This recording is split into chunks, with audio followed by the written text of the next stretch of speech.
ਸਰਬ ਕਲਾ ਸਮਰੱਥ ਚਵਰ ਛਤਰ ਤਖਤ ਦੇ ਮਾਲਕ ਦਸਾਂ ਪਾਤਸ਼ਾਹੀਆਂ ਦੇ ਆਤਮਕ ਸਰੂਪ ਸਰਬ ਸਾਂਝੀਵਾਲਤਾ ਦੇ ਪ੍ਰਤੀਕ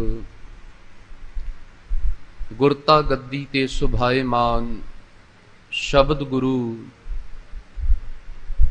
ਧੰਨ ਧੰਨ ਸਾਹਿਬ ਸ੍ਰੀ ਗੁਰੂ ਗ੍ਰੰਥ ਸਾਹਿਬ ਦਾਤੇ ਦੀ ਪਵਿੱਤਰ ਪਾਵਨ ਹਜ਼ੂਰੀ ਵਿੱਚ ਬਿਰਾਜਮਾਨ ਗੁਰੂ ਸਵਾਰੀ ਗੁਰੂ ਪਿਆਰੀ ਗੁਰੂ ਰੂਪ ਸਾਧ ਸੰਗਤ ਜੀ, ਦਾਤੇ ਦੀਆਂ ਪਾਰ ਰਹਿਮਤਾਂ ਹੋਈਆਂ ਹਨ। ਹਰ ਕੀਰਤਨ ਸੁਣੈ ਹਰ ਕੀਰਤਨ ਗਾਵੇ, ਤਿਸ ਜਨ ਦੁਖ ਨਿਕਟ ਨਹੀਂ ਆਵੇ। ਐਸਾ ਕੀਰਤਨ ਕਰ ਮਨ ਮੇਰੇ, ਇਹਾਂ ਊਹਾਂ ਜੋ ਕਾਮ ਤੇਰਾ। ਦਾਤੇ ਨੇ ਤੇ ਇੱਥੋਂ ਤੱਕ ਕਿਹਾ ਹੈ, ਭਲਿਆ ਤੈਨੂੰ ਸਵਰਗ ਲੱਭਣ ਦੀ ਲੋੜ ਨਹੀਂ।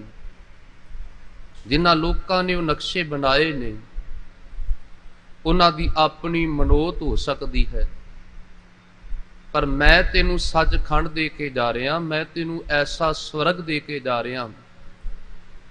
ਜਦੋਂ ਤੂੰ ਰੱਬ ਦੀ ਸਿਫਤ ਸਲਾਹ ਕਰੇਂਗਾ, ਤੂੰ ਉਸ ਬੈਕੁੰਠ ਦੇ ਵਿੱਚ ਉਸ ਕੀਰਤਨ ਕਰਦਿਆਂ ਹੋਇਆਂ ਉਸ ਸਵਰਗ ਦੇ ਵਿੱਚ ਬੈਠਾ ਹੋਵੇਂਗਾ।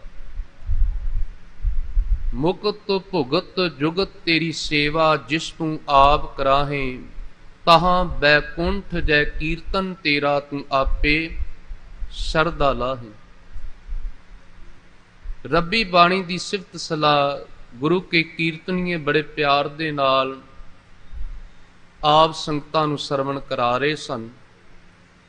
ਹਫ਼ਤਾਵਾਰੀ ਸਾਧ ਸਮਾਗਮ ਦੀਆਂ ਆਪ ਜੀ ਹਾਜ਼ਰੀਆਂ ਭਰ ਰਹੇ ਹੋ। ਸਾਹਿਬਾਂ ਦੇ ਚਰਨਾਂ ਵਿੱਚ ਅਰਦਾਸ ਕਰੀਏ, ਮਾਲਕ ਆਪਣਾ ਮਿਹਰ ਦਾ ਹੱਥ ਰੱਖ ਕੇ ਆਪਣੇ ਦਰ ਘਰ ਦੀ ਸਿਫਤ ਸਲਾਹ ਆਪ ਕਰਾ ਲੈਣ। ਸਾਧ ਸੰਗਤ ਜੀ ਬਖਸ਼ੋ ਅਸ਼ੀਸ਼ ਪਿਆਰ ਦੇ ਨਾਲ ਆਖੋ ਜੀ, ਵਾਹਿਗੁਰੂ ਜੀ ਕਾ ਖਾਲਸਾ ਵਾਹਿਗੁਰੂ ਜੀ ਕੀ ਫਤਿਹ। ਸਤਿਗੁਰੂ ਦਾਤੇ ਦੀ ਪਾਵਨ ਬਾਣੀ ਦੇ ਬਚਨ ਨੇ, ਆਏ ਮਿਲ ਗੁਰ ਸਿੱਖ ਆਏ ਮਿਲ, ਤੂੰ ਮੇਰੇ ਗੁਰੂ ਕੇ ਪਿਆਰੇ। ਆਪਾਂ ਨੂੰ ਹਦਾਇਤ ਕੀ ਕੀਤੀ ਹੈ? ਮਿਲ ਬੈਠ ਕੇ ਆਪਾਂ ਰੱਬ ਦੀ ਸਿਫਤ ਸਲਾਹ ਕਰ ਸਕੀਏ, ਪਰਮਾਤਮਾ ਦੇ ਗੁਣ ਗਾ ਸਕੀਏ। ਗੁਰੂ ਕੋਲ ਆਉਣ ਦਾ ਤਰੀਕਾ ਫਿਰ ਦੱਸਿਆ ਵੀ ਗੁਰੂ ਕੋਲ ਕਿਸ ਤਰੀਕੇ ਨਾਲ ਬੈਠ ਕੇ ਪਰਮਾਤਮਾ ਦੀ ਸਿਫਤ ਸਲਾਹ ਕੀਤੀ ਜਾ ਸਕਦੀ ਹੈ, ਰੱਬ ਦੇ ਗੁਣ ਗਾਏ ਜਾ ਸਕਦੇ ਨੇ। ਤਾਂ ਮਹਾਰਾਜ ਦਾਤੇ ਨੇ ਕਿਹਾ ਵੀ ਜਦੋਂ ਗੁਰੂ ਕੋਲ ਆਣਾ ਹੈ, ਇੰਨਾ ਕੁ ਨਿਮਾਣਾ ਬਣ ਕੇ ਆਈ, ਕਿਉਂਕਿ ਨਿਮਾਣਿਆਂ ਦੀ ਝੋਲੀ ਗੁਰੂ ਦੇ ਕੋਲ ਆ ਕੇ ਭਰ ਜਾਂਦੀ ਹੈ। ਜਿਹੜੇ ਹੰਕਾਰੀ ਗੁਰੂ ਕੋਲ ਬੈਠਦੇ ਨੇ, ਉਹ ਹੰਕਾਰ ਦੇ ਮਾਰੇ ਖਾਲੀ ਸਖਣੇ ਹੀ ਚਲੇ ਜਾਂਦੇ ਨੇ। ਉਂਦੈ ਭਾਂਡੈ ਕਛ ਨਾ ਸਮਾਵੈ, ਸਿੱਧੈ ਅੰਮ੍ਰਿਤ ਭਰੈ ਪਰੈ ਨਿਹਾਰ। ਮਹਾਰਾਜ ਕਹਿੰਦੇ ਨੇ ਵੀ ਜੇ ਗੁਰੂ ਕੋਲ ਬੈਠਣਾ ਹੈ ਤੇ ਭਾਂਡਾ ਹਿਰਦੇ ਦਾ ਸਿੱਧਾ ਕਰਕੇ ਬੈਠੀ, ਕਿਉਂਕਿ ਜੇ ਭਾਂਡਾ ਤੇਰਾ ਪੁੱਠਾ ਹੋ ਗਿਆ, ਭਾਵੇਂ ਸਾਰੀ ਰਾਤ ਬਾਰਿਸ਼ ਪੈਂਦੀ ਹੋਵੇ, ਅਸੀਂ ਕਹੀਏ ਜੀ ਭਾਂਡਾ ਤੇ ਬਾਹਰ ਪਿਆ ਸੀ, ਇਹ ਭਾਂਡਾ ਭਰਿਆ ਕਿਉਂ ਨਹੀਂ?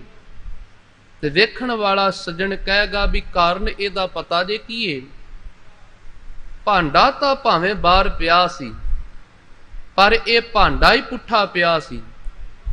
ਭਾਵੇਂ ਸਾਰੀ ਰਾਤ ਬਾਰਿਸ਼ ਹੁੰਦੀ ਰਹੀ, ਇਸ ਵਿੱਚ ਤਾਂ ਕੋਈ ਭਾਂਡੇ ਦੇ ਵਿੱਚ ਪ੍ਰਵੇਸ਼ ਉਸ ਮੀਂਹ ਨੇ ਨਹੀਂ ਕੀਤਾ, ਉਸ ਬਾਰਿਸ਼ ਨੇ ਨਹੀਂ ਕੀਤਾ, ਉਹ ਕਣੀਆਂ ਨੇ ਨਹੀਂ ਕੀਤਾ, ਕਿਉਂਕਿ ਇਹਦਾ ਜਿਹੜਾ ਮੂੰਹ ਸੀ ਉਹ ਥੱਲੇ ਸੀ। ਭਾਵੇਂ ਭਾਂਡੇ ਦੇ ਵਿੱਚ ਥੋੜਾ ਥੋੜਾ ਮੀਂਹ ਪੈਂਦਾ ਰਹਿੰਦਾ, ਭਾਂਡੇ ਨੇ ਭਰ ਜ਼ਰੂਰ ਜਾਣਾ ਸੀ। ਤੇਰੀ ਭਾਵਨਾ ਦੇ ਉੱਤੇ ਬੜਾ ਕੁਝ ਨਿਰਭਰ ਕਰਦਾ ਹੈ। ਤੂੰ ਗੁਰੂ ਕੋਲ ਕਿਸ ਭਾਵਨਾ ਦੇ ਨਾਲ ਆ ਕੇ ਬੈਠਾ ਹੈ, ਕਿੱਡੇ ਪਿਆਰ ਦੇ ਨਾਲ ਬੈਠਾ ਹੈ। ਬਾਬਾ ਸ਼ੇਖ ਫਰੀਦ ਸਾਹਿਬ ਜੀ ਨੇ ਤੇ ਇੱਥੋਂ ਤੱਕ ਬਚਨ ਕਹੇ ਨੇ। ਬਾਬਾ ਜੀ ਕਹਿੰਦੇ ਨੇ, ਤਤੀ ਤੋਏ ਨਾ ਪਲਵੈ ਜਲ ਟੁੱਬੀ ਦੇ, ਫਰੀਦਾ ਜੋ ਦੁਹਾਗਣ ਰੱਬ ਦੀ ਝੂਰੇਂਦੀ ਝੂਰੇ। ਬਾਬਾ ਜੀ ਕਹਿੰਦੇ ਨੇ ਵੇਖੋ ਜਿਹੜੀ ਫਸਲ ਸੁੱਕ ਰਹੀ ਹੋਵੇ ਤੇ ਉਹਨੂੰ ਹਰਿਆ ਕਰਨ ਦਾ ਤਰੀਕਾ ਇੱਕ ਹੈ ਵੀ ਉਹਨੂੰ ਪਾਣੀ ਦਿੱਤਾ ਜਾ ਸਕਦਾ ਹੈ। ਸੁੱਕੀ ਹੋਈ ਫਸਲ ਹਰੀ ਹੋ ਸਕਦੀ ਹੈ ਕਿਉਂਕਿ ਉਹਦਾ ਸਾਧਨ ਸਾਡੇ ਕੋਲ ਮੌਜੂਦ ਹੈ ਵੀ ਆਪਾਂ ਪਾਣੀ ਉਹਨੂੰ ਦੇ ਸਕਦੇ ਹਾਂ ਜਾਂ ਪਰਮਾਤਮਾ ਪਰਮੇਸ਼ਰ ਦੇ ਵੱਲੋਂ ਬਾਰਿਸ਼ ਹੋ ਜਾਏ, ਸੁੱਕੀ ਹੋਈ ਫਸਲ ਹਰੀ ਹੋ ਜਾਂਦੀ ਹੈ। ਪਰ ਜਿਹੜੀ ਸਾਧ ਸੰਗਤ ਜੀ ਫਸਲ ਹੀ ਪਾਣੀ ਦੇ ਵਿੱਚ ਸੜ ਜਾਏ, ਗਲ ਜਾਏ, ਦੁਨੀਆ ਦੀ ਕੋਈ ਤਾਕਤ ਉਸ ਨੂੰ ਹਰਿਆ ਨਹੀਂ ਕਰ ਸਕਦੀ। ਇਹ ਸਿਧਾਂਤ ਹੈ। ਆਪਾਂ ਵੇਖਦੇ ਹਾਂ ਹੜ੍ਹ ਆਏ ਨੇ, ਜਿਹੜੀਆਂ ਫਸਲਾਂ ਇਸ ਹੜ੍ਹ ਦੇ ਅਧੀਨ ਆ ਗਈਆਂ ਜਾਂ ਉਹਦੀ ਲਪੇਟ ਦੇ ਵਿੱਚ ਆ ਗਈਆਂ, ਉਹ ਫਸਲਾਂ ਗਲ ਗਈਆਂ। ਦੁਬਾਰਾ ਉਨੀ ਦੇਰ ਤੱਕ ਇੰਤਜ਼ਾਰ ਕਰਨਾ ਪਏਗਾ ਝੋਨਾ ਲਾਉਣ ਵਾਸਤੇ ਜਿੰਨੀ ਦੇਰ ਤੱਕ ਉਹ ਜ਼ਮੀਨ ਫਿਰ ਤੋਂ ਸੁੱਕਦੀ ਨਹੀਂ। ਇਹਦਾ ਮਤਲਬ ਜਿਹੜੀ ਫਸਲ ਦੇ ਉੱਤੋਂ ਪਾਣੀ ਲੰਘ ਗਿਆ, ਕਈ ਦਿਨ ਖੜਾ ਰਿਹਾ, ਉਹ ਪਾਣੀ ਦੇ ਨਾਲ ਹੀ ਸੜ ਜਾਂਦੀ, ਉਹ ਪਾਣੀ ਨਾਲ ਹੀ ਗਲ ਜਾਂਦੀ। ਬਾਬਾ ਸ਼ੇਖ ਫਰੀਦ ਸਾਹਿਬ ਜੀ ਕਹਿੰਦੇ ਨੇ, ਭਲਿਆ ਜੇ ਗੁਰੂ ਕੋਲ ਆਇਆ ਹੈ, ਜੇ ਰੱਬ ਦੇ ਦਰ ਦੇ ਉੱਤੇ ਖੈਰ ਮੰਗਣਾ ਚਾਹੁੰਦਾ ਹੈ, ਇੱਥੇ ਵੀ ਨਿਮਾਣਾ ਬਣ ਕੇ ਆਈ, ਇੱਥੇ ਹੰਕਾਰੀ ਬਣ ਕੇ ਆਏਗਾ ਤੇ ਸੱਚਮੁੱਚ ਤੇਰੀ ਹਾਲਤ ਵੀ ਉਸ ਫਸਲ ਦੀ ਤਰ੍ਹਾਂ ਹੋ ਜਾਏਗੀ ਜਿਹੜੀ ਫਸਲ ਪਾਣੀ ਦੇ ਵਿੱਚ ਗਲ ਜਾਂਦੀ ਹੈ, ਫਿਰ ਉਹਨੂੰ ਕੋਈ ਹਰਿਆ ਨਹੀਂ ਕਰ ਸਕਦਾ। ਕਦੇ ਏਦਾਂ ਤੇ ਨਹੀਂ ਵੀ ਬਾਹਰੀ ਤੌਰ ਤੇ ਬੜਾ ਧਰਮੀ ਬਣਨ ਦਾ ਢੋਂਗ ਕਰਦਾ ਹੋਵੇ, ਬਾਹਰੀ ਤੌਰ ਤੇ ਪਹਿਰਾਵਾ ਵੀ ਧਰਮੀਆਂ ਵਾਲਾ ਹੋਵੇ, ਪਰ ਅੰਦਰ ਤੇਰੇ ਪ੍ਰਮਾਤਮਾ ਦੇ ਪ੍ਰਤੀ ਉਹ ਪਿਆਰ ਹੀ ਨਾ ਹੋਵੇ। ਹੰਕਾਰ ਦੇ ਨਾਲ ਭਰੇ ਹੋਏ ਭਾਂਡੇ ਦੇ ਵਿੱਚ ਤੇ ਕੁਝ ਨਹੀਂ ਪੈ ਸਕਦਾ।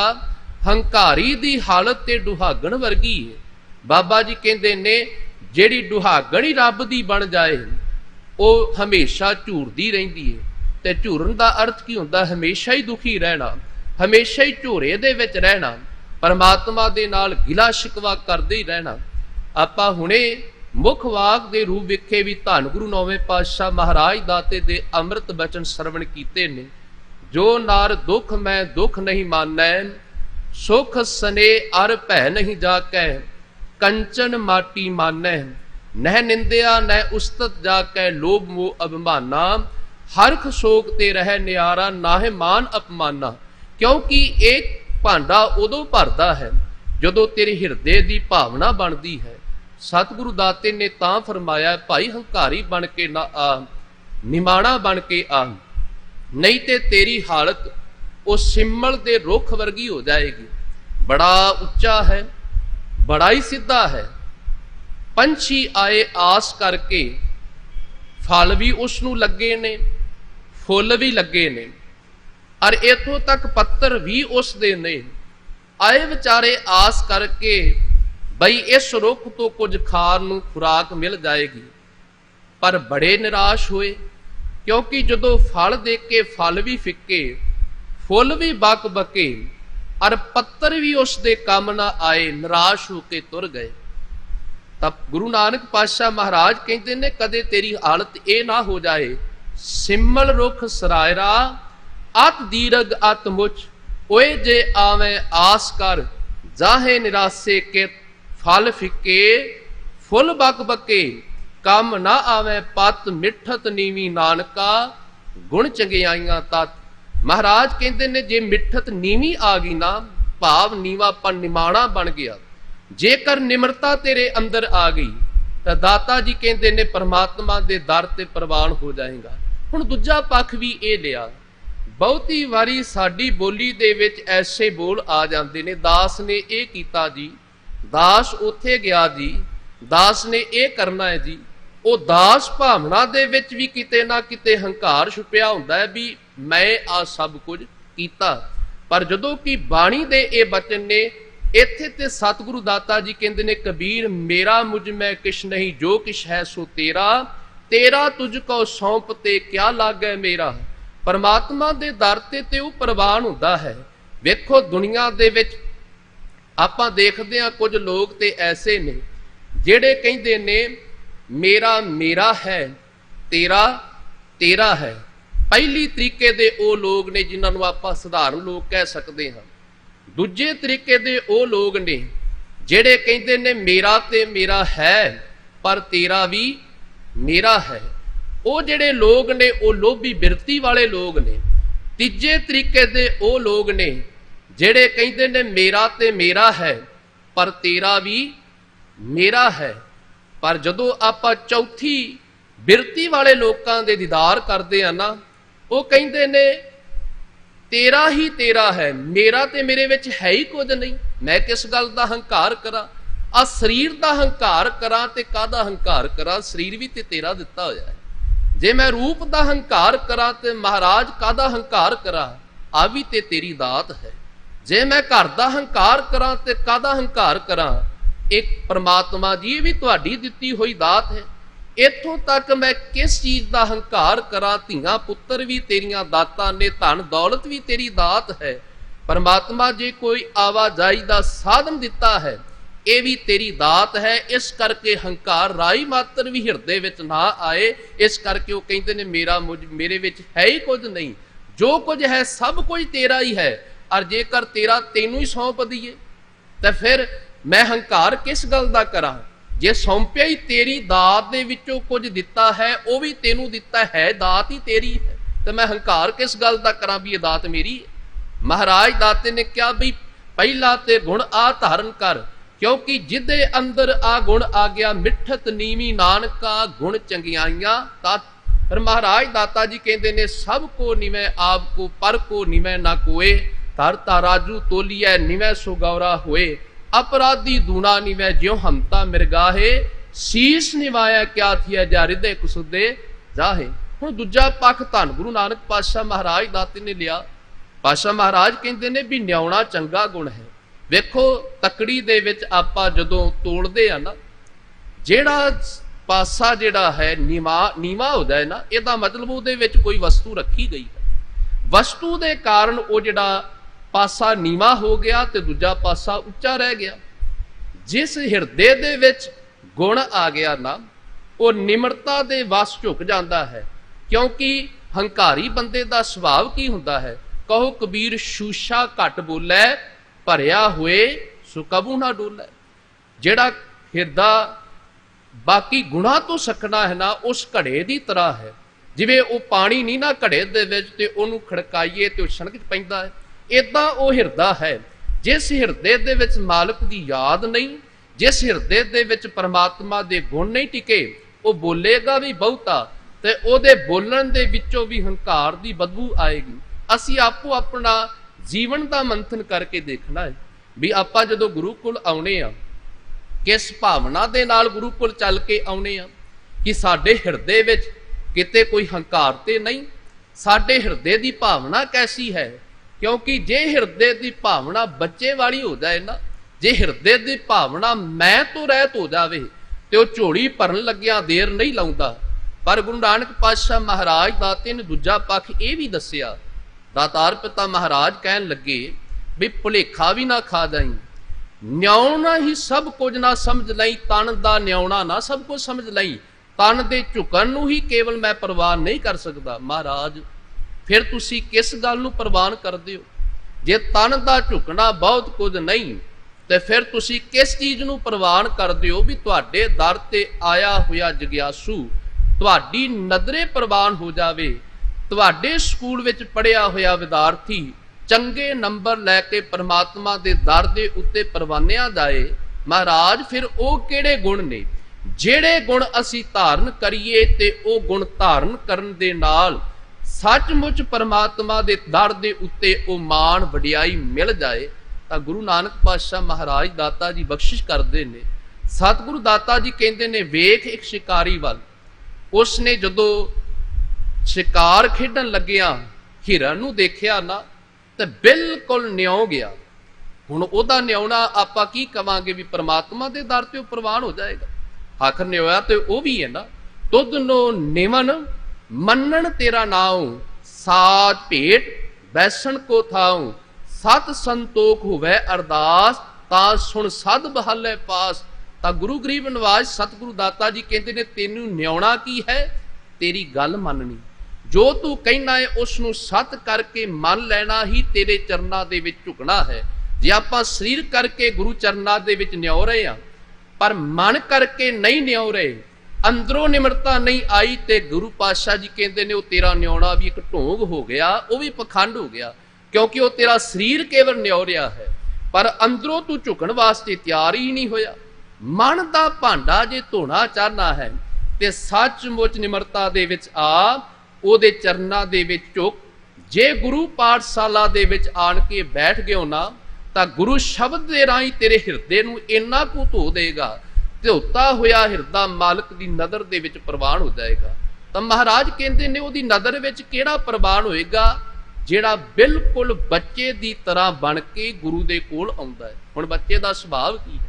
ਵੇਖੋ, ਗਲਤੀਆਂ ਤੇ ਵੱਡੇ ਵੀ ਕਰਦੇ ਨੇ, ਗਲਤੀਆਂ ਬੱਚੇ ਵੀ ਕਰਦੇ ਨੇ, ਪਰ ਕਿਉਂ ਨਜ਼ਰ ਅੰਦਾਜ਼ ਕਰ ਦਿੱਤੀਆਂ ਜਾਂਦੀਆਂ ਨੇ ਬੱਚੇ ਦੀਆਂ ਗਲਤੀਆਂ? ਕਾਰਨ ਕੀ ਹੈ ਭਾਈ? ਗਲਤੀ ਤੇ ਇੱਕ ਵੱਡਾ ਵੀ ਕਰ ਰਿਹਾ ਹੈ, ਗਲਤੀ ਛੋਟਾ ਵੀ ਕਰ ਰਿਹਾ ਹੈ, ਪਰ ਜਦੋਂ ਆਪਾਂ ਵੱਡੇ ਦੀ ਗਲਤੀ ਨੂੰ ਦੇਖਦੇ ਹਾਂ, ਕੋਈ ਸਮਝਦਾਰ ਗਲਤੀ ਕਰੇ, ਤੇ ਲੋਕ ਕਹਿੰਦੇ ਨੇ ਵੀ ਇਹਨੂੰ ਤਾਂ ਸਭ ਕੁਝ ਪਤਾ ਸੀ। ਪਤਾ ਹੋਣ ਦੇ ਬਾਵਜੂਦ ਇਹਦੇ ਕੋਲ ਗਲਤੀ ਕਿਉਂ ਹੋਈ? ਗਲਤੀ ਨਹੀਂ ਸੀ ਹੋਣੀ ਚਾਹੀਦੀ। ਜੇ ਬੱਚਾ ਕੁਝ ਵਿਗਾੜ ਦੇਵੇ ਤੇ ਸਿਆਣੇ ਲੋਕ ਕੀ ਕਹਿੰਦੇ ਨੇ, ਸਮਝਦਾਰ ਲੋਕ ਕੀ ਕਹਿੰਦੇ ਨੇ? ਕੋਈ ਨਹੀਂ, ਬੱਚਾ ਹੈ, ਸਮਝ ਨਹੀਂ ਨਾ, ਅਣਜਾਣ ਹੈ। ਮਹਾਰਾਜ ਕਹਿੰਦੇ ਨੇ ਸੁਤ ਅਪਰਾਧ ਕਰਤ ਹੈ ਜੇਤੇ, ਜਨਨੀ ਚੀਤ ਨ ਰਾਖਸ ਤੇਤੇ, ਰਾਮ ਮਈਆ ਹਉ ਬਾਰਿਕ ਤੇਰਾ, ਕਾਹੇ ਨਾ ਖੰਡਸ ਅਵਗਣ ਮੇਰਾ। ਜੇ ਅਤ ਪ੍ਰੋਭ ਕਰੇ ਕਰ ਧਾਇਆ, ਤਾਂ ਪੀ ਚੀਤ ਨ ਰਾਖਸ ਮਾਇਆ। ਮਹਾਰਾਜ ਕਹਿੰਦੇ ਨੇ ਜੇਕਰ ਬੱਚਾ ਗੁੱਸੇ ਵਿੱਚ ਆੜ ਕੇ ਵੀ ਕਦੇ ਕੁਝ ਕਹਿ ਲਵੇ ਨਾ, ਵਿਗਾੜ ਪਾ ਦੇਵੇ, ਤਾਂ ਵੀ ਮਾਂ ਇਸ ਗੱਲ ਦੀ ਚਿੰਤਾ ਨਹੀਂ ਕਰਦੀ, ਕਿਉਂਕਿ ਉਹਨੂੰ ਪਤਾ ਮੇਰਾ ਬੱਚਾ ਤੇ ਅਣਜਾਣ ਹੈ। ਮੈਂ ਇੱਕ ਨਾ ਗਿਆਨੀ ਅਰਜਨ ਸਿੰਘ ਜੀ ਦੀ ਲਿਖੀ ਹੋਈ ਕਿਤਾਬ ਪੜ੍ਹੀ। ਉਹਨੇ ਜਦੋਂ ਬੱਚਿਆਂ ਦੀ ਗੱਲ ਕੀਤੀ ਨਾ, ਤੇ ਬੜੇ ਭਾਵਪੂਰਨ ਤਰੀਕੇ ਦੇ ਨਾਲ ਉਹਨੇ ਦੋ ਪਾਤਰ ਬਣਾ ਲਏ। ਇੱਕ ਵੀਰਾ ਪਾਤਰ ਬਣਾ ਲਿਆ ਤੇ ਦੂਜਾ ਉਸਨੇ ਧੀਰਾ ਪਾਤਰ ਬਣਾ ਲਿਆ। ਉਹ ਕਹਿੰਦੇ ਨੇ ਬੱਚਿਆਂ ਦੀ ਆਪਸ ਦੇ ਵਿੱਚ ਲੜਾਈ ਹੋ ਗਈ। ਹੁਣ ਜਿਹੜਾ ਡਾਢਾ ਸੀ ਤੇ ਸੁਭਾਵਕ ਗੱਲ ਉਹਨੇ ਕਮਜ਼ੋਰ ਨੂੰ ਤੇ ਢਾਹ ਹੀ ਲੈਣਾ ਸੀ। ਵੀਰੇ ਨੂੰ ਧੀਰੇ ਨੇ ਢਾਹ ਲਿਆ। ਹੁਣ ਸੁਭਾਵਕ ਗੱਲ ਹੈ, ਜਿਸ ਬੱਚੇ ਨੂੰ ਢਾਇਆ ਹੈ ਉਹਨੇ ਆਪਣੀ ਮਾਂ ਨੂੰ ਤੇ ਜਾ ਕੇ ਦੱਸਣਾ ਹੀ ਦੱਸਣਾ ਵੀ ਮਾਤਾ, ਮੰਮੀ, ਜੋ ਵੀ ਉਹਨੇ ਕਿਹਾ ਹੋਵੇਗਾ, ਬਈ ਉਸ ਧੀਰੇ ਨੇ ਮੈਨੂੰ ਮਾਰਿਆ, ਵੀਰੇ ਨੂੰ ਧੀਰੇ ਮਾਰਿਆ, ਉਸ ਦੀ ਮਾਂ ਨੇ ਉਸ ਨੂੰ ਤਾੜਿਆ, ਉਸਨੇ ਆਪਣੀ ਮਾਂ ਨੂੰ ਦੱਸਿਆ, ਗਾਲਾਂ ਦਾ ਮੀਂਹ ਵਸਿਆ, ਗੁੱਤਾਂ ਤੇ ਪੱਟੀਆਂ ਪੁੱਟੀਆਂ, ਲੜ ਭਿੜਕੇ ਜਦੋਂ ਹਟੀਆਂ, ਵੀਰੇ ਦੀ ਮਾਂ ਵੀਰਾ ਲੱਭੇ, ਧੀਰੇ ਦੀ ਮਾਂ ਧੀਰਾ ਲੱਭੇ। ਵੀਰੇ ਦੀ ਬਾਂ ਧੀਰੇ ਦੇ ਗਲ, ਧੀਰੇ ਦੀ ਬਾਂ ਵੀਰੇ ਦੇ ਗਲ। ਉਹ ਆਉਂਦੇ ਨੇ ਹੱਸਦੇ, ਦਿਲ ਦੀ ਸਫਾਈ ਦੱਸਦੇ, ਲੜ ਭਿੜ ਕੇ ਇੱਕੋ ਹੋ ਗਏ, ਵੱਡਿਆਂ ਨੇ ਝਾਟੇ ਖੋਲੇ। ਉਹ ਕਵਿਤਾ ਦੇ ਬੋਲ ਜਿਹੜੇ ਨੇ ਨਾ, ਉਹ ਇਸ ਤਰੀਕੇ ਦੇ ਨਾਲ ਨੇ। ਉਹ ਕਹਿੰਦੇ ਨੇ ਵੀ ਜਦੋਂ ਨੇ ਮਾਂ ਨੂੰ ਆਪਣੀ ਨੂੰ ਜਾ ਕੇ ਦੱਸਿਆ, ਉਹਨੇ ਆਖਿਆ ਹੋਵੇ ਕੌਣ? ਧੀਰਾ ਮੇਰੇ ਬੱਚੇ ਨੂੰ ਮਾਰਨ ਵਾਲਾ। ਉਹਨੇ ਜਾ ਕੇ ਦੋ ਜੜ ਦਿੱਤੀਆਂ। ਹੁਣ ਧੀਰਾ ਕਿੱਥੋਂ ਚੁੱਪ ਰਹਿਣ ਵਾਲਾ ਸੀ?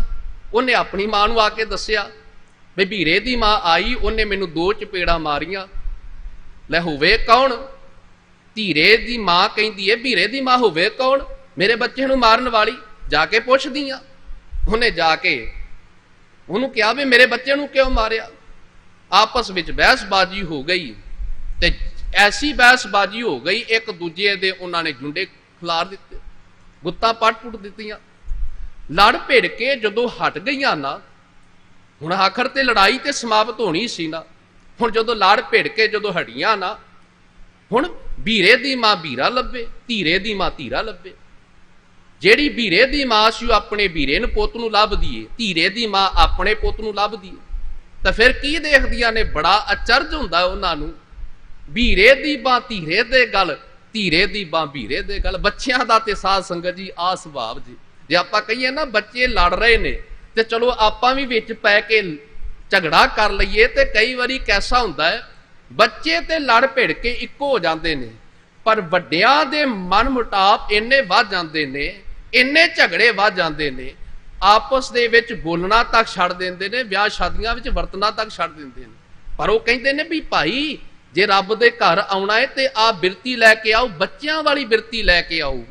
ਬਾਲਕ ਵਾਲੀ ਬਿਰਤੀ ਲੈ ਕੇ ਆਓਗੇ ਨਾ ਤੇ ਉਹ ਗਲਤੀਆਂ ਵੀ ਮਾਫ ਕਰੇਗਾ। ਤੇਰੇ ਭਰੋਸੇ ਪਿਆਰੇ ਮੈਂ ਲਾਡ ਲਡਾਇਆ, ਭੁੱਲੇ ਚੁੱਕੇ ਬਾਰ ਤੂੰ ਹਰ ਪਿਤਾ ਮਾਇਆ। ਚੰਗੇ ਆ ਮੰਦੇ ਆ ਮਹਾਰਾਜ ਹੈ ਤੇ ਤੇਰੇ, ਚਲੋ ਤੈਨੂੰ ਪਤਾ ਹੀ ਹੈ ਜੈਸੇ ਕੈਸੇ ਹਾਂ ਹੈ ਤੇ ਤੇਰੇ।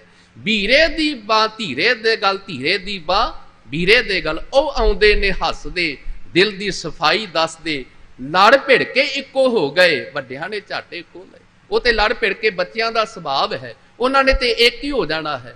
ਪਰ ਵੱਡੇ ਕਿਸ ਗੱਲ ਤੋਂ ਕਹਿੰਦੇ ਨੇ ਭਾਈ ਝਗੜਾ ਕਰੋਗੇ ਤੇ ਕਿੱਦਾਂ ਨਿਭੇਗੀ? ਰੱਬ ਦੇ ਘਰ ਆ ਤੇ ਬੱਚੇ ਦਾ ਸੁਭਾਅ ਬਣਾ ਕੇ ਆ, ਬਾਲਕ ਦਾ ਸੁਭਾਅ ਬਣਾ ਕੇ ਆ। ਉਹ ਸਾਡਾ ਪਿਤਾ ਹੈ, ਤੂੰ ਮੇਰਾ ਪਿਤਾ, ਤੂੰ ਹੈ ਮੇਰਾ ਮਾਤਾ, ਤੂੰ ਮੇਰਾ ਬੰਧਪ, ਤੂੰ ਮੇਰਾ ਭਰਾਤਾ, ਤੂੰ ਮੇਰਾ ਰਾਖਾ ਸਭਨੀ ਥਾਈ ਤਾਂ ਭਉ ਕਿਹਾ ਕਾੜਾ ਜੀ। ਮਹਾਰਾਜ ਕਹਿੰਦੇ ਨੇ ਅਸੀਂ ਤੇਰੇ ਬੱਚੇ ਆ, ਤੂੰ ਸਾਡਾ ਪਿਤਾ ਵੀ ਹੈ, ਤੂੰ ਸਾਡਾ ਮਾਤਾ ਵੀ ਹੈ, ਤੇਰੇ ਨਾਲ ਤੇ ਦਾਤਾ ਜੀ ਹਰ ਇੱਕ ਨਾਤਾ ਹੈ ਸਾਡਾ। ਅਸੀਂ ਤੇਰੇ ਉੱਤੇ ਮਾਣ ਕਰਕੇ ਇਹ ਗੱਲ ਕਹਿੰਦੇ ਆ ਨਾ, ਤੁਮਰੇ ਗੁਣ ਕਿਆ ਕਹਾ ਮੇਰੇ ਸਤਿਗੁਰਾ, जब गुर बोले तब बिस्म हुए जाए, हम जैसे अपराधी अवर कोई राखे। जैसे हम सतगुर राख लिए छड़ाए, तू गुर पिता, तू है गुर माता, तू गुर बंधप मेरा सखा सखाए। जो हमरी बिद होती मेरे सतगुरा, सा बिद तुम हर जानो आपे। हम रुलते फिरते कोई बात ना पूछता, गुर सतगुर संग कीरे हम थापे। ਧੰਨ ਧੰਨ ਗੁਰੂ ਨਾਨਕ ਜਨ ਕੀਰਾ, ਜਿਤ ਮਿਲਿਆ ਚੂਕੇ ਸਭ ਸੋਗ ਸੰਤਾਪੇ। ਬੱਚੇ ਦਾ ਜੀਵਨ ਹੋਣਾ ਚਾਹੀਦਾ।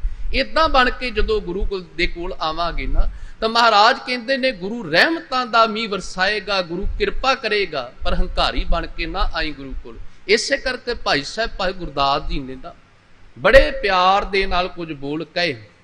ਕਹਿੰਦੇ ਨੇ ਜੈਸੇ ਇੱਕ ਜਨਨੀ ਕੇ ਹੋਤ ਹੈ ਅਨੇਕ ਸੁਤ, सब हूं मैं अधिक प्यारो सुत गोद को। सियाणे पुत सियाणे सुत बनज बिहार के बिथार दिखे, गोद में अचेत है संपै न सहोद को। बलना सुबाए माता गृह काज लागे जाए, सुन सुत रुदन प्यावे मन मोद को।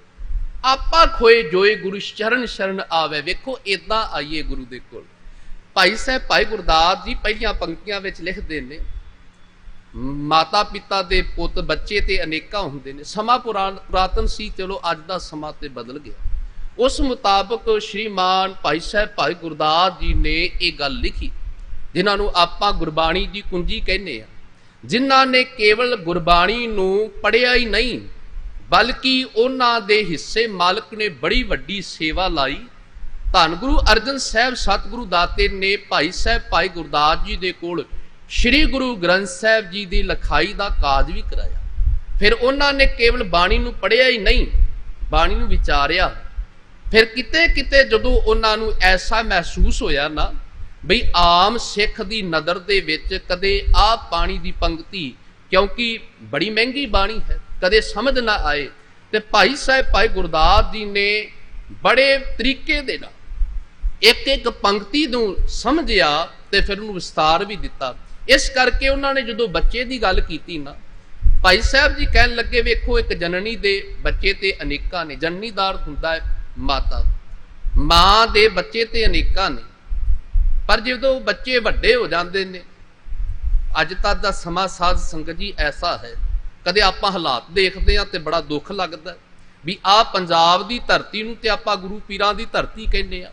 इस पंजाब की धरती उत्ते ते चप्पे चप्पे ते सतगुरु दाते दी चरनां दी शोह है।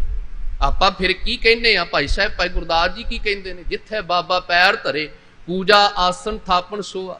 भी जिस धरती दे बाबत ऐसा क्या हुए, ऐसी पवित्र धरती ते फिर बिरध आश्रम की तो कोई गल ही नहीं होनी चाहिए, इत्थे ते नहीं खुलने चाहिए ना। भी ये ते गुरु नानक दे घर दा सिद्धांत ते ये है भी तुसी बगानियां नूं भी अपना समझ के सेवा करो, और सेवा की भावना किरत करो, नाम जपो ते वंड छको। दे विच जदों महाराज दाते ने यह बख्शिश की, वंड छको का सिद्धांत की है, ये सेवा का सिद्धांत ही ते है। विच दुनिया सेव कमाईए तां दरगाह बैसन पाईए, कहो नानक बांह उड़ाईए। महाराज कहते रब दे घर दे विच प्रवान होना चाहना है ना, तो फिर इको एक तरीका है सेवा की भावना हिरदे विच वसाणी कर, मन दे विच ये सब कुछ लैके आ। पर आपां देखदे आ जदों बच्चिआं नूं 4-5 ਬੱਚਿਆਂ ਨੂੰ ਮਾਂ ਤੇ ਪਾਲ ਲੈਂਦੀ ਏ, ਮਾਤਾ ਪਿਤਾ ਤੇ ਪਾਲ ਲੈਂਦੇ ਨੇ। ਔਰ ਸਭ ਤੋਂ ਵੱਡੀ ਚਿੰਤਾ ਮਾਂ ਹੀ ਕਰਦੀ ਹੈ ਬੱਚਿਆਂ ਦੀ। ਐਸਾ ਨਹੀਂ ਵੀ ਪਿਤਾ ਨਹੀਂ, ਪਿਤਾ ਸਹਾਇਕ ਹੈ। ਪਿਤਾ ਦਾ ਕੰਮ ਆਪਾਂ ਤੇ ਕੇਵਲ ਇੱਕ ਪੱਖ ਲੈ ਕੇ ਕਹਿ ਦਈਏ, ਨਹੀਂ, ਪਿਤਾ ਆਪਣੀ ਥਾਂ ਤੇ ਹੈ, ਮਾਂ ਆਪਣੀ ਥਾਂ ਤੇ ਹੈ। ਪਰ ਜਿਸ ਨੂੰ ਮਮਤਾ ਦੀ ਮੂਰਤ ਕਿਹਾ ਜਾਂਦਾ ਉਹ ਮਾਂ ਨੂੰ ਕਿਹਾ ਜਾਂਦਾ ਹੈ। ਤਾਂ ਭਾਈ ਸਾਹਿਬ ਜੀ ਕਹਿੰਦੇ ਨੇ ਜਨਨੀ ਦੇ ਨੇਕਾਂ ਪੁੱਤ ਨੇ, ਪਰ ਜਿਹੜਾ ਸਭ ਤੋਂ ਛੋਟਾ ਪੁੱਤਰ ਗੋਦ ਦੇ ਵਿੱਚ ਨਾ, ਉਹਦਾ ਖਾਸ ਕਰ ਮਾਂ ਧਿਆਨ ਰੱਖਦੀ। ਕਿਉਂ? ਬੱਚੇ ਤੇ ਦੂਜੇ ਵੀ ਨੇ ਨਾ। ਤੇ ਮਾਂ ਕੋਲ ਪੁੱਛਿਆ ਜਾਵੇ ਤੈਨੂੰ ਦੂਜੇ ਬੱਚੇ ਪਿਆਰੇ ਨਹੀਂ? ਉਹ ਕਹਿੰਦੀ ਨਹੀਂ, ਪੁੱਤ ਤੇ ਮੇਰੇ ਬੱਚੇ ਤੇ ਮੈਨੂੰ ਸਾਰੇ ਹੀ ਪਿਆਰੇ ਨੇ, ਹਰ ਇੱਕ ਬੱਚੇ ਦਾ ਮੈਂ ਧਿਆਨ ਰੱਖਦੀ ਹਾਂ, ਸਾਰੇ ਹੀ ਪਿਆਰੇ ਨੇ। ਪਰ ਕਾਰਨ ਕੀ ਹੈ? ਬਈ ਜਿਹੜਾ ਗੋਦ ਦੇ ਵਿੱਚ ਨਾ ਉਹ ਜੇ ਅਚੇਤ ਹੈ, ਸਮਝ ਨਹੀਂ ਉਸ ਨੂੰ, ਦੂਜਿਆਂ ਨੂੰ ਸਮਝ ਹੈ, ਉਹਨਾਂ ਨੂੰ ਚੰਗੇ ਮਾੜੇ ਦੀ ਪਹਿਚਾਣ ਹੈ, ਉਹਨਾਂ ਦੇ ਵਾਸਤੇ ਕੀ ਕੁਝ ਚੰਗਾ ਹੈ ਕੀ ਕੁਝ ਮਾੜਾ ਹੈ ਉਹਨਾਂ ਨੂੰ ਪਤਾ ਹੈ। ਪਰ ਜਿਹੜੇ ਛੋਟੇ ਬੱਚਾ ਹੈ ਮੇਰੀ ਗੋਦ ਦੇ ਵਿੱਚ, ਇਹ ਤੇ ਅਚੇਤ ਹੈ ਤੇ ਮੇਰੇ ਉੱਤੇ ਨਿਰਭਰ ਹੈ। ਵੇਖੋ, ਘਰ ਦੇ ਕੰਮ ਕਾਜ ਕਰਦਿਆਂ ਹੋਇਆਂ ਭਾਵੇਂ ਤਾਰ ਤੇ ਕੱਪੜੇ ਸੁੱਕਣੇ ਪਾ ਰਹੀ ਹੋਵੇ, ਭਾਵੇਂ ਰਸੋਈ ਦੇ ਵਿੱਚ ਪ੍ਰਸ਼ਾਦਾ ਪਾਣੀ ਤਿਆਰ ਕਰ ਰਹੀ ਹੋਵੇ, ਜਾਂ ਹੋਰ ਕੋਈ ਕਾਰ ਵਿਹਾਰ ਕਰਦਿਆਂ ਹੋਇਆਂ ਵੀ ਉਸ ਦੇ ਕੰਨ ਜਿਹੜੇ ਨੇ ਬੱਚੇ ਵੱਲ ਲੱਗੇ ਰਹਿੰਦੇ ਨੇ। ਵੇਖੋ, ਸਾਰੇ ਪਾਸੇ ਸ਼ੋਰ ਮਚਦਾ ਹੋਵੇ ਨਾ, ਮਾਂ ਸੁੱਤੀ ਹੋਵੇ ਤਾਂ ਕਦੇ ਨਹੀਂ ਉੱਠਦੀ। ਆਪਾਂ ਦੇਖਦੇ ਹਾਂ ਨਾ, ਮਾਂ ਸੌ ਰਹੀ ਹੋਵੇ, ਤੂਫਾਨ ਵੀ ਆ ਜਾਏ ਨਾ, ਕਈ ਵਾਰੀ ਨਹੀਂ ਜਾਗ ਖੁੱਲਦੀ, ਪਰ ਬੱਚਾ ਇੱਕਦਮ ਰੋਂਦਾ ਹੈ ਨਾ, ਛੋਟਾ ਜਿਹਾ, ਮਾਂ ਦੀ ਜਾਗ ਉਸੇ ਵਕਤ ਖੁੱਲ ਜਾਂਦੀ। ਕਿਉਂ? ਕੀ ਕਾਰਨ ਹੈ? ਉਹਦੀ ਸੁਰਤ ਬੱਚੇ ਦੇ ਵਿੱਚ ਜੁੜੀ ਹੋਈ ਹੈ। ਕਰਤਾਰ ਦੀ ਜਿਸ ਵਕਤ ਇਬਾਦਤ ਕਰਨੀ ਹੈ ਨਾ, ਮਹਾਰਾਜ ਕਹਿੰਦੇ ਨੇ ਤੇਰਾ ਧਿਆਨ ਵੀ ਇਦਾਂ ਲੱਗਣਾ ਚਾਹੀਦਾ। ਭਾਈ ਸਾਹਿਬ ਭਾਈ ਗੁਰਦਾਸ ਜੀ ਕਹਿੰਦੇ ਨੇ, ਜੈਸੇ ਇੱਕ ਜਨਨੀ ਕੇ ਹੋਤ ਹੈ ਅਨੇਕ ਸੁਤ, ਸਭ ਹੀ ਮੈਂ ਅਧਿਕ ਪਿਆਰੋ ਸੁਤ ਗੋਦ ਕੋ। ਪਰ ਸਾਰਿਆਂ ਤੋਂ ਪਿਆਰਾ ਪੁੱਤ ਕਿਹੜਾ ਲੱਗਦਾ? ਜਿਹੜਾ ਗੋਦ ਦੇ ਵਿੱਚ। ਅਸੀਂ ਵੀ ਕਈ ਵਾਰੀ ਦੇਖਦੇ ਹਾਂ ਜਿਹੜੇ ਛੋਟੇ ਬੱਚੇ ਹੁੰਦੇ ਨੇ, ਐਸਾ ਨਹੀਂ ਵੀ ਵੱਡਿਆਂ ਨਾਲ ਨਹੀਂ ਪਿਆਰ ਹੁੰਦਾ, ਪਰ ਜਿਹੜੇ ਛੋਟੇ ਬੱਚੇ ਹੁੰਦੇ ਨੇ ਨਾ, ਉਹਨਾਂ ਨਾਲ ਵਧੇਰੇ ਤੌਰ ਤੇ ਉਹਨਾਂ ਦੀਆਂ ਗੱਲਾਂ ਛੋਟੇ ਛੋਟੇ ਬੱਚਿਆਂ ਦੀਆਂ ਬੜੀਆਂ ਮਿੱਠੀਆਂ ਲੱਗਦੀਆਂ ਨੇ, ਬੜੀਆਂ ਪਿਆਰੀਆਂ ਲੱਗਦੀਆਂ ਨੇ। ਔਰ ਕਈ ਵਾਰੀ ਤੇ ਐਸਾ ਹੁੰਦਾ ਹੈ ਵੀ ਮਾਂ ਬਾਪ ਵੀ ਛੋਟੇ ਬੱਚਿਆਂ ਦੇ ਨਾਲ ਤੋਤਲੀ ਜੀ ਆਵਾਜ਼ ਦੇ ਵਿੱਚ ਗੱਲ ਕਰਦੇ ਨੇ, ਬੜਾ ਸਕੂਨ ਮਿਲਦਾ ਹੈ ਗੱਲ ਕਰਕੇ ਉਹਨਾਂ ਦੇ ਨਾਲ। ਤਾਂ ਭਾਈ ਸਾਹਿਬ ਜੀ ਕਹਿੰਦੇ ਨੇ, ਜੈਸੇ ਇੱਕ ਜਨਨੀ ਕੇ ਹੋਤ ਹੈ ਅਨੇਕ ਸੁਤ, ਸਭ ਹੀ ਮੈਂ ਅਧਿਕ ਪਿਆਰੋ ਸੁਤ ਗੋਦ ਕੋ। ਗੋਦ ਦੇ ਵਿੱਚ ਜਿਹੜਾ ਬੱਚਾ ਹੈ ਨਾ, ਉਹ ਬੜਾ ਪਿਆਰਾ ਲੱਗਦਾ ਹੈ। ਕਾਰਨ ਕੀ ਹੈ? ਕਹਿੰਦੇ ਵੱਡੇ ਜਿਹੜੇ ਬੱਚੇ ਨੇ ਨਾ, ਜਿਹੜੇ ਸਿਆਣੇ ਬੱਚੇ ਨੇ, ਉਹ ਵਣਜ ਵਿਹਾਰ ਕਰਨ ਵਾਸਤੇ ਜਾ ਸਕਦੇ ਨੇ, ਉਹ ਆਪਣਾ ਕੰਮ ਕਰ ਸਕਦੇ ਨੇ, ਪਰ ਛੋਟਾ ਬੱਚਾ ਤੇ ਨਹੀਂ ਨਾ ਕੰਮ ਕਰ ਸਕਦਾ। ਇਸੇ ਕਰਕੇ ਭਾਈ ਸਾਹਿਬ ਜੀ ਕਹਿੰਦੇ ਨੇ, ਅੰਦਰ ਬਾਹਰ ਕਾਜ ਕਰਦਿਆਂ ਹੋਇਆਂ ਵੀ ਮਾਂ ਦੀ ਸੁਰਤ ਆਪਣੇ ਬੱਚੇ ਵੱਲ ਲੱਗੀ ਰਹਿੰਦੀ ਹੈ। ਭਾਈ, ਜੇ ਤੂੰ ਰੱਬ ਦੇ ਘਰ ਵਿੱਚ ਪ੍ਰਵਾਨ ਹੋਣਾ ਚਾਹੁੰਦਾ ਹੈ ਤੇ ਆਪਾ ਭਾਵ ਖੋ ਕੇ ਆ, ਮਾਲਕ ਦੀ ਨਦਰ ਦੇ ਵਿੱਚ ਪ੍ਰਵਾਨ ਹੋ ਜਾਏਗਾ। ਸਿਆਣੇ ਵਣਜ ਵਿਹਾਰ ਬਿਥੈ, ਸਿਆਣੇ ਬੱਚੇ ਵਣਜ ਵਿਹਾਰ ਕਰਦਿਆਂ ਹੋਇਆਂ ਹੋਰ ਕੰਮ ਵੀ ਕਰ ਸਕਦੇ ਨੇ, ਪਰ ਛੋਟਾ ਬੱਚਾ ਤੇ ਆਪਣੀ ਮਾਂ ਦੇ ਚਰਨਾਂ ਦੇ ਨਾਲ ਹੀ ਕੇਵਲ ਮਾਂ ਦੇ ਉੱਤੇ ਨਿਰਭਰ ਕਰਦਾ ਹੈ। ਇਹ ਤਾਂ ਰੱਬ ਦੇ ਚਰਨਾਂ ਵਿੱਚ ਝੁਕ ਜਾ, ਮੈਂ ਮੇਰੀ ਨੂੰ ਖਤਮ ਕਰ। ਇੱਕ ਵਿਦਵਾਨ ਦੇ ਬੋਲ, ਪ੍ਰਿੰਸੀਪਲ ਗੰਗਾ ਸਿੰਘ ਦੇ ਬੋਲ ਨਾ ਬੜੇ ਪਿਆਰੇ ਲੱਗਦੇ ਨੇ। ਉਹਨੇ ਨਾ, ਜਿਵੇਂ ਆਪਾਂ ਕੀਰਤਨ ਸੁਣ ਰਹੇ ਸਾਂ, ਭਾਈ ਸਾਹਿਬ ਜੀ ਕੀਰਤਨ ਕਰ ਰਹੇ ਸਨ, ਗੁਰੂ ਕੀ ਕੀਰਤਨੀ ਹੈ, ਬੜੇ ਪਿਆਰ ਦੇ ਨਾਲ ਆਪਾਂ ਦੇਖ ਰਹੇ ਹਾਂ ਸਾਜ਼ ਵੱਜ ਰਹੇ ਨੇ ਤੇ ਨਾਲ ਤਾਲ ਵੱਜ ਰਿਹਾ ਹੈ। ਭਾਈ ਸਾਹਿਬ ਜੀ, ਜਿਨ੍ਹਾਂ ਨੂੰ ਆਪਾਂ ਜੋੜੀ ਵਾਲੇ ਕਹਿੰਦੇ ਆ, ਤਬਲੇ ਵਾਲੇ ਵੀ ਕਹਿ ਦੀ ਗਏ ਕਈ ਵਾਰ, ਭਾਈ ਸਾਹਿਬ ਜੀ ਜੋੜੀ ਵਜਾ ਰਹੇ ਸਨ, ਪਰ ਪ੍ਰਿੰਸੀਪਲ ਸਾਹਿਬ ਦਾ ਆਪਣਾ ਤਰੀਕਾ ਹੈ, ਪ੍ਰਿੰਸੀਪਲ ਗੰਗਾ ਸਿੰਘ ਜੀ ਦਾ ਪੁੱਛਣ ਦਾ ਆਪਣਾ ਜ਼ਰੀਆ, ਆਪਣਾ ਨਜ਼ਰੀਆ ਹੈ। ਉਹ ਕਹਿੰਦੇ ਨੇ ਬੜੀ ਪਿਆਰੀ ਆਵਾਜ਼ ਆ ਰਹੀ ਹੈ, ਤਬਲੇ ਨੂੰ ਕਹਿੰਦੇ ਨੇ ਤੇਰੇ ਵਿੱਚੋਂ ਬੜੀ ਪਿਆਰੀ ਮੈਨੂੰ ਆਵਾਜ਼ ਆ ਰਹੀ ਹੈ, ਇਹ ਬੜੀ ਮਨ ਨੂੰ ਮੋਹ ਲੈਣ ਵਾਲੀ ਹੈ, ਤੇਰੇ ਵਿੱਚੋਂ ਤੂੰ ਦੀ ਆਵਾਜ਼ ਆ ਰਹੀ ਹੈ, ਬੜਾ ਹੀ ਮਨ ਨੂੰ ਸਕੂਨ ਪਿਆ ਮਿਲਦਾ ਹੈ। ਦੱਸ ਭਾਈ, ਤੇਰੇ ਵਿੱਚੋਂ ਤੂੰ ਦੀ ਆਵਾਜ਼ ਕਿੰਨੀ ਪਿਆਰੀ ਆ ਰਹੀ ਹੈ ਤੇ ਕਿਵੇਂ ਆ ਰਹੀ ਹੈ? ਉਹ ਕਹਿੰਦਾ ਪੁੱਛਣਾ, ਇੱਥੋਂ ਤੱਕ ਦਾ ਜਿਹੜਾ ਮੈਂ ਸਫ਼ਰ ਤੈਅ ਕੀਤਾ ਹੈ ਨਾ, ਬੜੇ ਵਿਖਮ ਪੈਂਡੇ ਦੇ ਵਿੱਚੋਂ ਨਿਕਲ ਕੇ ਕੀਤਾ ਹੈ, ਬੜਾ ਵਿਖਮ ਪੈਂਡਾ ਮੈਂ ਆਪਣੇ ਤਨ ਦੇ ਉੱਤੇ ਜਰਿਆ ਹੈ। ਉਸ ਤੋਂ ਬਾਅਦ ਇਹ ਮੰਜ਼ਿਲ ਮੈਨੂੰ ਪ੍ਰਾਪਤ ਹੋਈ। ਅੱਜ ਜਦੋਂ ਮੈਂ ਵੱਜਦਾ ਵਾਂ, ਤੈਨੂੰ ਸਕੂਨ ਮਿਲ ਰਿਹਾ ਹੈ। ਉਹ ਆਪਣੇ ਨਜ਼ਰੀਏ ਦੇ ਨਾਲ, ਆਪਣੇ ਅੰਦਾਜ਼ ਦੇ ਵਿੱਚ ਪੁੱਛਦਾ ਹੈ। ਉਹ ਕਹਿੰਦਾ ਵੀ ਕੁਨ ਕਹਿਆ ਕੁਲ ਆਲਮ ਹੋਇਆ, ਫਰਮਾਇਆ ਕੁਝ ਗਾਓ। ਕੁਨ ਕਹਿਆ, ਜਿਵੇਂ ਮੁਸਲਮਾਨਾਂ ਦੇ ਵਿੱਚ ਕਿਹਾ ਜਾਂਦਾ ਹੈ, ਮਹਾਰਾਜ ਨੇ ਤੇ ਗੁਰੂ ਨਾਨਕ ਸਾਹਿਬ ਦਾਤੇ ਨੇ ਕਿਹਾ ਕੀਤਾ ਪਸਾਓ, ਏਕੋ ਕਵਾਓ ਤਿਸ ਤੇ ਹੋਏ ਲਖ ਦਰਿਆਓ। ਵੀ ਜੋ ਕੁਝ ਪਸਾਰਾ ਹੈ, ਭਾਵੇਂ ਉਹਨੂੰ ਆਪਾਂ ਕੁੰਨ ਕਹਿ ਲਈਏ ਤੇ ਭਾਵੇਂ ਕੀਤਾ ਪਸਾਓ, ਏਕੋ ਕਵਾਓ ਬੋਲ ਕਹਿ ਲਈਏ। ਕੁੰਨ ਦਾ ਅਰਥ ਵੀ ਤੇ ਬੋਲ ਹੀ ਨਾ, ਜਿਹੜਾ ਮੁਖ ਦੇ ਵਿੱਚੋਂ ਪਰਮਾਤਮਾ ਦੇ ਬੋਲ ਨਿਕਲਿਆ। ਕਹਿੰਦੇ ਨੇ ਕੁੰਨ ਕਹਿਆ ਕੁੱਲ ਆਲਮ ਹੋਇਆ, ਸਹਾਰਾ ਸਾਰਾ ਜਹਾਨ ਬਣ ਗਿਆ। ਕੁੰਨ ਕਹਿਆ ਕੇਵਲ ਜ਼ੁਬਾਨ ਤੋਂ ਕਹਿਣ ਦੇ ਨਾਲ ਪਰਮਾਤਮਾ ਦੀ, ਕੁੰਨ ਕਹਿਆ ਕੁੱਲ ਆਲਮ ਹੋਇਆ। ਫਰਮਾਇਆ ਕੁਝ ਗਾਓ, ਆਪਣੀ ਆਪਣੀ ਬੋਲੀ ਅੰਦਰ ਦਿਲ ਦਾ ਹਾਲ ਸੁਣਾਓ। ਕੋਈ ਉੱਚੀ ਕੋਈ ਹੌਲੀ ਬੋਲੇ, ਇੱਕ ਬੱਕਰੇ ਮੈਂ ਕਹਿਆ, ਹੋਇਆ ਹੁਕਮ ਕਸਾਬਾਂ ਤਾਈ ਇਸ ਮੈਂ ਤੇ ਛੁਰੀ ਚਲਾਓ। ਮੈਂ ਦਾ ਕੱਟ ਗਲਾ ਕਟਿੰਦਾ, ਇੱਕ ਜਿੰਦ ਨਮਾਣੀ ਭੋਲੀ, ਡਰ ਗਈ ਖੌਫ ਅਲਾਹੀ ਕੋਲੋਂ ਮੈਂ ਨਾ ਬੋਲੀ। ਹੋਇਆ ਹੁਕਮ ਮੈਨਾ ਦੇ ਤਾਈ ਬਾਦਸ਼ਾਹਤ ਖੇਲੋ, ਦਰਗਾ ਮਾਂ ਨਿਮਾਣਾ ਪਾਵੈ ਸੰਤਨ ਇਹ ਗੱਲ ਖੋਲੀ। ਉਹ ਜਿਹੜੇ ਬੋਲ ਕਹਿੰਦੇ ਨੇ ਨਾ, ਬੜੇ ਦਿਲ ਨੂੰ ਪਿਆਰੇ ਲੱਗਦੇ ਨੇ। ਕਹਿੰਦੇ ਰੱਬ ਨੇ ਫਰਮਾਇਆ ਕੁੱਲ ਜਹਾਂ ਬਣ ਗਿਆ, ਕੁੱਲ ਆਲਮ ਹੋ ਗਿਆ। ਪਰਮਾਤਮਾ ਆਪਣੀ ਮੌਜ ਦੇ ਵਿੱਚ ਸਨ। ਪਰਮੇਸ਼ਰ ਪਰਮਾਤਮਾ ਨੇ ਕਿਹਾ ਵੀ ਹੁਣ ਇਹ ਫਰਮਾਇਆ ਵੀ ਆਪਣੀ ਆਪਣੀ ਬੋਲੀ ਦੇ ਵਿੱਚ ਜਰਾ ਦਿਲ ਦਾ ਹਾਲ ਤੇ ਸੁਣਾਓ। ਕੁਨ ਕਹਿਆ ਕੁੱਲ ਆਲਮ ਹੋਇਆ, ਫਰਮਾਇਆ ਕੁਝ ਗਾਓ, ਆਪਣੀ ਆਪਣੀ ਬੋਲੀ ਅੰਦਰ ਦਿਲ ਦਾ ਹਾਲ ਸੁਣਾਓ। ਵੀ ਆਪੋ ਆਪਣੇ ਤਰੀਕੇ ਦੇ ਨਾਲ ਜੋ ਤੁਹਾਡੇ ਦਿਲ ਦੀ ਹਾਲਤ ਹੈ ਉਹ ਸੁਣਾਣੀ ਕਹੋ। ਵੇਖੋ ਸਾਧ ਸੰਗਤ ਜੀ, ਕਈਆਂ ਨੂੰ ਉੱਚੀ ਬੋਲਣ ਦੀ ਆਦਤ ਹੁੰਦੀ ਹੈ, ਕਈਆਂ ਨੂੰ ਧੀਮਾ ਬੋਲਣ ਦੀ ਆਦਤ, ਆਪੋ ਆਪਣਾ ਨਜ਼ਰੀਆ ਹੈ, ਆਪੋ ਆਪਣਾ ਤਰੀਕਾ ਹੈ।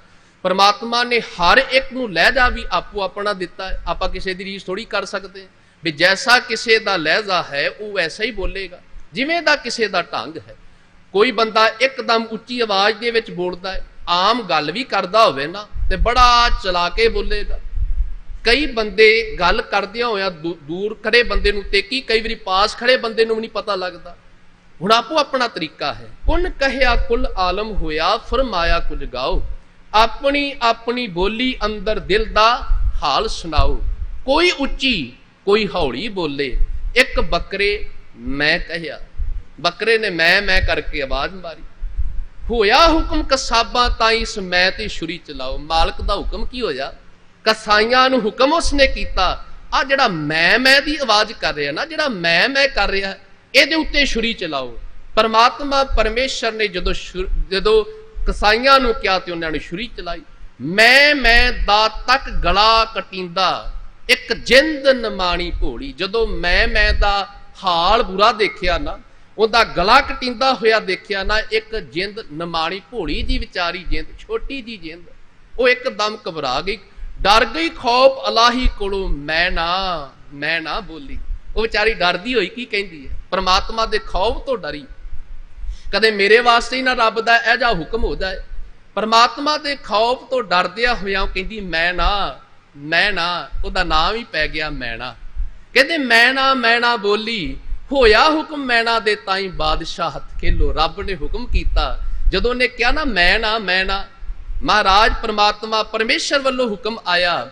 ਆ ਜਿੱਥੋਂ ਮੈਣਾ ਦੀ ਆਵਾਜ਼ ਆ ਰਹੀ ਹੈ ਨਾ, ਇਹਦੇ ਪ੍ਰਤੀ ਇਹ ਹੁਕਮ ਇਹ ਬਾਦਸ਼ਾਹਾਂ ਦੇ ਹੱਥਾਂ ਤੇ ਖੇਲੇਗੀ। ਔਰ ਸੱਚਮੁੱਚ ਉਹ ਬਾਦਸ਼ਾਹਾਂ ਦੇ ਹੱਥਾਂ ਵਿੱਚ ਖੇਲਦੀ ਹੈ। ਉਹ ਫਿਰ ਪ੍ਰਿੰਸੀਪਲ ਸਾਹਿਬ ਕਹਿੰਦੇ ਨੇ, ਦਰਗਾ ਮਾਣ ਨਿਮਾਣਾ ਪਾਵੈ ਸੰਤਨ ਇਹ ਗੱਲ ਖੋਲੀ। ਰੱਬ ਦੇ ਘਰ ਵਿੱਚ ਵੀ ਨਿਮਾਣਾ ਬਣ ਕੇ ਜਦੋਂ ਜਾਈਏ ਨਾ ਤੇ ਤਾਂ ਹੀ ਮਾਣ ਮਿਲਦਾ ਹੈ। ਹੰਕਾਰੀ ਜਦੋਂ ਪਹੁੰਚੀਏ ਨਾ, ਹੰਕਾਰੀ ਨੂੰ ਠੇਸਾਂ ਹੀ ਵੱਜਦੀਆਂ ਨੇ, ਠੋਕਰਾਂ ਹੀ ਵੱਜਦੀਆਂ ਨੇ, ਚੋਟਾਂ ਹੀ ਵੱਜਦੀਆਂ ਨੇ। ਇਸ ਕਰਕੇ ਨਿਮਾਣਾ ਬਣ ਕੇ ਪ੍ਰਮਾਤਮਾ ਦੇ ਦਰ ਤੇ ਆ। ਧੰਨ ਗੁਰੂ ਹਰਗੋਬਿੰਦ ਸਾਹਿਬ ਸਤਿਗੁਰੂ ਦਾਤੇ ਦਾ ਜਦੋਂ ਆਪਾਂ ਇਤਿਹਾਸ ਪੜ੍ਹਦੇ ਹਾਂ ਨਾ, ਬੜੀ ਪਿਆਰੀ ਘਟਨਾ ਦਾ ਜ਼ਿਕਰ ਵਿਦਵਾਨਾਂ ਨੇ ਕੀਤਾ। ਧੰਨ ਗੁਰੂ ਹਰਗੋਬਿੰਦ ਸਾਹਿਬ ਸਤਿਗੁਰੂ ਦਾਤਾ ਜੀ ਤੀਸਰੀ ਜੰਗ ਜਿੱਤ ਕੇ ਜਦੋਂ ਆਪਣੀ ਇਸੇ ਲੁਧਿਆਣੇ ਦੇ ਲਾਗੇ ਗੁਜਰਵਾਲ ਪਿੰਡ ਦੇ ਵਿੱਚ ਪਹੁੰਚੇ ਨੇ ਨਾ, ਸੰਗਤਾਂ ਸਤਿਗੁਰੂ ਗੁਰੂ ਹਰਗੋਬਿੰਦ ਸਾਹਿਬ ਸਤਿਗੁਰੂ ਦਾਤੇ ਦੀ ਦੀਦਾਰ ਕਰਨ ਵਾਸਤੇ ਦੂਰ ਦਰਾਡੇ ਤੋਂ ਆਈਆਂ। ਸੰਗਤਾਂ ਦਰਸ਼ਨ ਕਰ ਰਹੀਆਂ ਨੇ, ਮਨ ਗਦਗਦ ਹੋ ਰਿਹਾ, ਖੁਸ਼ੀ ਦੇ ਵਿੱਚ ਆ ਰਿਹਾ। ਕਿਸੇ ਨੇ ਜਾ ਕੇ ਪਿੰਡ ਦੇ ਚੌਧਰੀ ਨੂੰ ਵੀ ਇਹ ਗੱਲ ਕਹਿ ਦਿੱਤੀ ਕਿ ਧੰਨ ਗੁਰੂ ਹਰਗੋਬਿੰਦ ਸਾਹਿਬ ਸਤਿਗੁਰੂ ਦਾਤਾ ਜੀ ਆਏ ਨੇ, ਆ ਕੇ ਤੁਸੀਂ ਵੀ ਦੀਦਾਰ ਕਰ ਲਵੋ। ਜਦੋਂ ਉਹਨੇ ਸੁਣਿਆ ਨਾ, ਮਨ ਦੇ ਵਿੱਚ ਖਿਆਲ ਆ ਗਿਆ ਵੀ ਗੁਰੂ ਹਰਗੋਬਿੰਦ ਸਾਹਿਬ ਦਾਤੇ ਦੇ ਕੋਲ ਜਾਵਾਂਗਾ, ਕੋਈ ਆਪਣਾ ਆਪ ਤੇ ਮੇਰਾ ਤੇ ਪਤਾ ਲੱਗੇ ਨਾ। ਕਈ ਵਾਰੀ ਕਿਸੇ ਨੂੰ ਸਰੋਪਾਓ ਨਾ ਦੀਏ ਨਾ, ਗੁਰੂ ਘਰ ਦੇ ਵਿੱਚ ਆ ਜਾਏ ਤੇ ਉਹ ਕਈ ਵਾਰੀ ਨਾਰਾਜ਼ ਹੋ ਜਾਂਦਾ ਜੇ।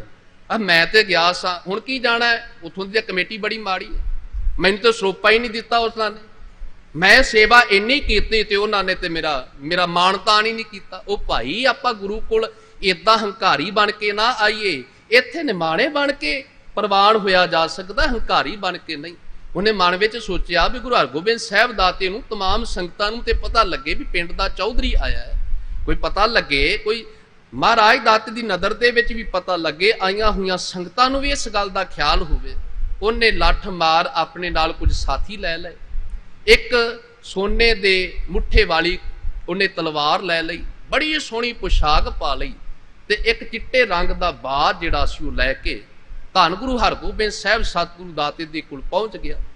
दीन दुनिया दे मालक अंतरजामी सतगुरु दाता जी ते जानदे सन, पातशाह दे चरनां विच आण के मत्था ते उसने जरूर टेकिया, पर अंदर ही अंदर हंकार ये बोल रहा सी भी महाराज दाते दे कोल मेरे वर्गा ते बंदा नहीं ना पहुंचे होना, जिवें मैं आ ना, पातशाह दे कोल इन्ना सरमाएदार बंदा ते नहीं ना पहुंचिया होना।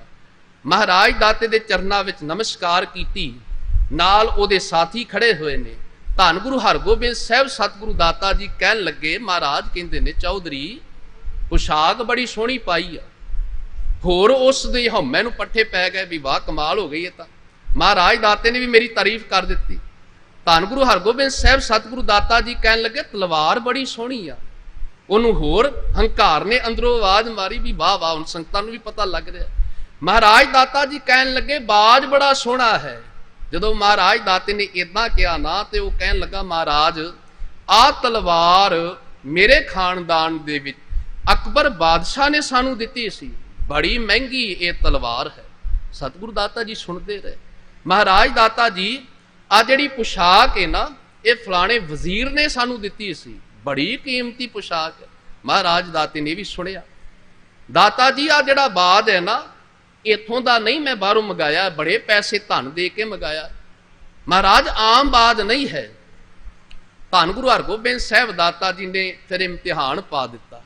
दाता जी कहन लगे जदों परचा पाया ना, महाराज कहन लगे चौधरी आ तेरा बाज सानू बड़ा पसंद आया है, बड़ा ही सोहना तेरा बाज है। वो जेड़ा कह रहा सी ना भी महाराज ये पोशाक बड़ी कीमती है, जेड़ा कह रहा सी ना महाराज आ तलवार बड़ी कीमती है, जेड़ा कह रहा सी ना महाराज ये बाज बड़ा कीमती है, आम बाज नहीं। वो कहन लगा महाराज जदों ये गल सुनी ना, एकदम कंब गया भी दाते ने यह दात मंग ली। कल नूं महाराज दाते दा की पता भी इत्थे टिकण जां ना टिकण, होर थां ते चले जाण। मैं क्यों मुसीबत अपने गल पावां, हुकूमत दे नाल मेरा टकराव हो जावे, मैं क्यों ये मुसीबत अपने गले पावां। कहन लगा महाराज चुप कर गया एकदम।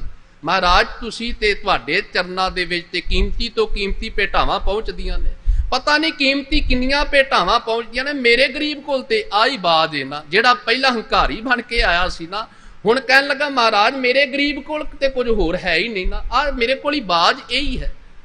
दाता जी दे देखिया सिख कहन लगे जदों गुरु कुछ मंग लए ना, इनकार नहीं करीदा। सोचां विच पै गया, बड़ा कीमती बाज किवें देवां। अख बचा के ना अपने साथियां दे समेत उस दीवान दे विचों नस गया। सिखां ने कहा महाराज गुरु हरगोबिंद साहब सतगुरु दाता जी वो चौधरी तुरिया जा रहा है। दाता जी कहन लगे जान दियो, आपे ही वापस आएगा। महाराज दाते दे कोल अख बचा के तुर गया। घर जाके अपने साथियां नूं कहन लगा देखो मैं चंगा कीता ना, महाराज दाते ने ते बाज मंग लिया सी ना, मैं दिता नहीं ना, चंगा कीता। हुण उहदे करिंदे सन उन्हां ने ते कहना ही सी। कहन लगे जी महाराज तुसीं बहुत चंगा कीता चौधरी साहब, चंगा है तुसीं नहीं बाज दिता। पता नहीं की खेड़ वरती, की कला वापरी उस वक्त। बाज नूं अपने हाथ दे उत्ते लिया ते उन्हें एकदम झपटाया मारिया। वो डोरी जिहड़ी सी गंढ वाली वो बाज अंदर निकल गया। डोरी दे दोनों पासे गंढां पईयां होईयां ने, एक गंढ जिहड़ी अंदर चली गई। हुण देखदा है भी जेकर डोरी खिंचदा वा तां भी बाज मारदा है, ते जे डोरी अंदर खड़दा है बाज तां भी बाज मारदा है, भी हुण ते इस दी मौत है। सोचन लगा मैं गुरु नाल भी गवा बैठा वां, बाज भी नहीं रहना ते हुण की बनेगा। सोचदा है फिर महाराज दाते दे कोल ही वापस लैके चलदे हां, क्योंकि बंदे दा ये सुभाव हुंदा है ना। साध संगत जी केवल चौधरी दा सुभाव नहीं, ਇਨਸਾਨ ਦਾ ਇਹ ਸੁਭਾਅ ਹੈ ਜਿਹੜਾ ਨੋਟ ਕਿਤੇ ਨਹੀਂ ਨਾ ਚੱਲਦਾ, ਚਲੋ ਗੁਰੂ ਕੀ ਗੋਲਕ ਚ ਪਾ ਦੇਵਾਂਗੇ, ਪਾਟਾ ਹੋਇਆ ਹੈ, ਆਪਣੇ ਤੇ ਕਿਸੇ ਕੰਮ ਆਉਣਾ ਨਹੀਂ। ਚਲੋ ਜਿਹੜੇ ਗੁਰੂ ਕੇ ਕੀਰਤਨੀਏ ਕੀਰਤਨ ਕਰ ਰਹੇ ਨੇ ਉਹਨਾਂ ਨੂੰ ਦੇ ਦਿਆਂਗੇ, ਆਪੇ ਉਹਨਾਂ ਦੀ ਸਰਦਰਦੀ ਚਲਾਣ ਜਾਂ ਨਾ ਚਲਾਣ, ਆਪਣੇ ਭਾ ਦਾ ਸਿਆਪਾ ਖਤਮ।